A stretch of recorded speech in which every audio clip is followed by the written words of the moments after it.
আসসালামু আলাইকুম প্রিয় শিক্ষকবৃন্দ, আশা করি আপনারা সকলে ভালো আছেন। আপনাদের জন্য একটি সুখবর।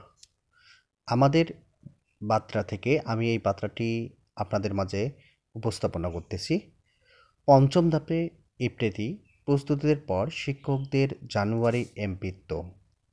এমপিভুক্ত শিক্ষকদের আইবাস ডাবল প্লাস সফটওয়্যারের ইলেকট্রনিক ফান্ড ট্রান্সফার ইপ্রেটি বেতন ভাতা দেওয়ার উদ্যোগের পঞ্চম ধাপের কার্যক্রম চলছে।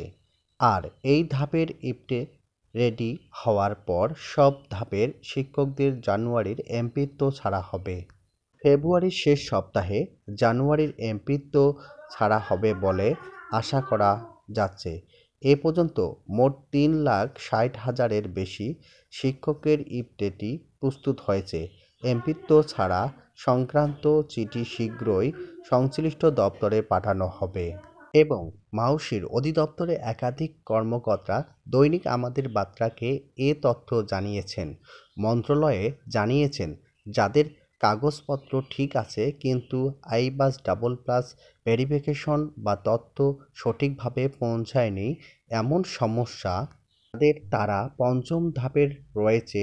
এর আগে চতুর্থ ধাপের মোট ৮,২৩৮ জন শিক্ষক কর্মচারীরা প্রস্তাব মন্ত্রণালয়ে পাঠানো হয়েছে।